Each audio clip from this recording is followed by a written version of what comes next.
Tonight on DC News Now at 9, a bar and cafe that's become a safe haven for the queer community at risk of shutting down. They bust their for the community, and I just wanted to be able to help them back. The push to keep As You Are open. A sweeping bill addressing DC crime clears its first hurdle. What has to happen next for the controversial legislation to become law? Making streets safer. The changes drivers and pedestrians will see in parts of Prince George's County. Our youth just need healing, and we need somebody to talk to. A DC teen loses 2 young family members to gun violence. How she's using her grief to help others. You're watching the station covering all of the DMV. This is DC News Now. Hi, everyone. Thanks for joining us tonight for DC News Now at 9 o'clock. I'm Chris Flanagan. All new tonight, a community rallying to save a local LGBTQ plus space in Southeast DC. As You Are opened just about 2 years ago, but high costs of rent and overhead are now threatening to close it down. Our reporter Marielle Carbone live from Barracks Row, where the cafe and bar operate. And Marielle, regulars have really jumped into action to help save the space. Yeah, talking to regulars here today, you can tell just how special this place is to them. They tell me this is a space they can come to and be themselves, be with others like them, and do it safely. Now, in less than a day, they all joined together, raising tens of thousands of dollars to help keep it open. I don't know what I would do without Aya. Walk inside the doors of As You Are, and you'll enter a haven for the queer community. I'd never been to a queer space before that wasn't revolving around being a bar. It is a bar, but it's also a cafe, a diner, a community space. River McClelland is a regular here and says now more than ever, safe spaces like this are needed for LGBTQ plus people. With like anti-trans bills, anti-queer bills, anti-drag bills, we need those spaces because if not, we're just suffering in our rooms. But the space was in jeopardy until today. The community is now rallying behind the business to keep the doors open. I mean, we cried a lot in these last 24 hours. Rach Pike, affectionately known to their regulars as Coach, is co-founder of As You Are. Now 2 years into business, they say high overhead costs, from rent to daily expenses, were threatening to shut the place down. What we realized post-COVID is that we never got that big boom. Everybody came running out of their houses. Coach and their wife started a GoFundMe, and the support was overwhelming, with more than 1,500 donors and $80,000 raised in 24 hours. We were shocked. Coach says the support shows a need for this place, a space to connect with other queer people, which they didn't have growing up. It's not just about saving As You Are because people like to be here. It's about saving As You Are because it's a pillar of progress. And the owner is just so grateful for all of this funding. They do tell me that they want to be completely transparent with how they're using all the money raised, and that will primarily be to pay back things like rent and back taxes to make sure they can keep those doors open here.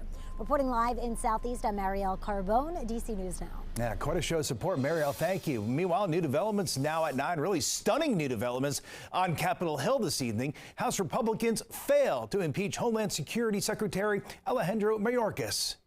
The yeas are 214 and the nays are 216. The resolution is not adopted. The impeachment effort fell short by just a single vote after a few GOP lawmakers sided with Democrats.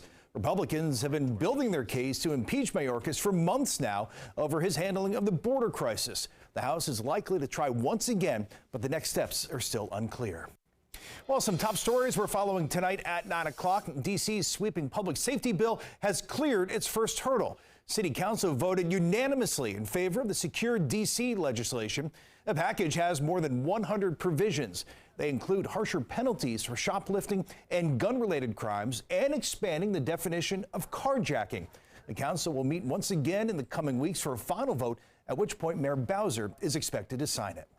And Montgomery County Public Schools has a new interim superintendent. School board voted to appoint Dr. Monique Felder, take over for Dr. Monifa McKnight, who parted ways with the district last week. Felder previously served as superintendent of a school system in North Carolina, but her teaching career began in Montgomery County, where she was a teacher, assistant principal, and principal. Well, it's now official. There is no chance Fairfax County is voting out a casino this year.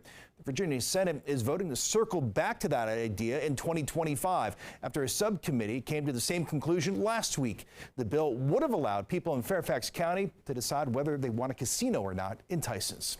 All right, let's get a first check on the forecast with Chief Meteorologist Janessa Webb. And Janessa, so far, so good in February. Yeah, you gotta love this start. It has been pretty fantastic across the region. A lovely night out there, but it's noticeably cooler across the region. If you stepped out, heavier coat is definitely necessary. That extends into tomorrow morning as well. It's 40 degrees, but there's a good north and easterly breeze that continues to pick up across the region. It's been sporadic in nature. It goes down, it goes up, but very much the chill is intact. Dew points, man, down to about 16, so very dry air that is across the region with no precip in the next couple of days, so enjoy this weather pattern. I see you, Winchester, 28 degrees. Good evening out towards Luray, upper to middle 20s, so very chilly. Look at the divide. Look at you, Manassas Park into D.C. So traveling about 40 miles, you're going to run into some cooler air in Arundel County to Baltimore County, just above the freezing mark. Satellite composite radar, nothing on that currently. With all this clearing, there's no insulation out there, and that's what you'll be waking up to tomorrow morning as well, with all this sunshine wall to wall. Make sure you have the sunglasses handy as you're stepping out the door. By 9 o'clock, we're into the middle 30s. A fantastic looking Wednesday with temperatures a bit warmer. Full forecast coming up. All right, we'll take it, Janessa. Thanks. All new at 9. The city of Baltimore's former top prosecutor has been found guilty of mortgage fraud. Federal jury convicted Marilyn Mosby of lying on loan applications to buy 2 Florida vacation homes. Mosby was previously convicted of perjury in a separate criminal trial back in November. A different jury found she lied about suffering financial losses so she could withdraw money from her retirement account. Meanwhile, in Virginia, police say a second person has now died following a Sunday morning crash in Annandale. Investigators say Hong Kang was riding in a Lexus that crashed into another car on Braddock Road and Bradfield Drive. We're told Tang died in the hospital. The second passenger, Yun Hu, was pronounced dead yesterday. Police say a third passenger remains in the hospital. In Prince George's County, Maryland, one city is trying to hit the brakes on speeding thanks to millions of dollars from the feds. As our Marie Sase shows us, they hope the money was well spent. Now, if you're driving around Mount Rainier, you may notice a difference in the speed limit. What used to be 25 miles per hour is now 20 miles per hour. And that's all a part of an effort to create safer roads for everyone. We're not going to tolerate cars speeding through our neighborhoods anymore. We're not going to tolerate cars running stop signs.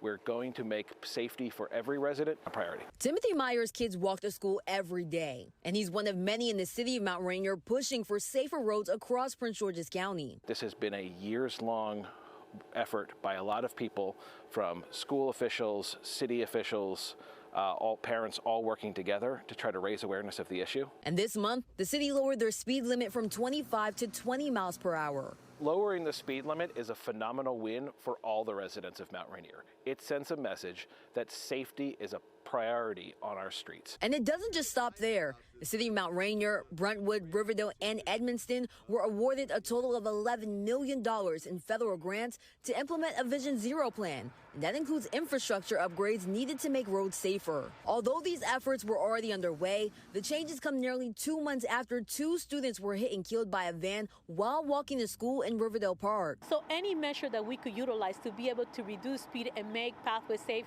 for our community, for our kids, and for all of the members, it's important for us. Now, some say this is a big step for these small towns, but others believe this is just the beginning. Having safer streets is an issue that's going to matter right now. It's an issue that's going to matter a year from now, 5 years from now, 10 years from now. The conversation needs to keep happening. Reporting in Prince George's County, I'm Marilyn Mosby, DC News Now. All right, in entertainment news, R&B superstar Usher just announced a 2024 tour, and it starts right here in D.C. The singer kicks off his Past, Present, Future tour August 20th at Capital One Arena. He'll stop in Baltimore 4 days later on August 24th. General tickets go on sale this Monday. And remember, on Sunday, Usher performs at the Super Bowl halftime show.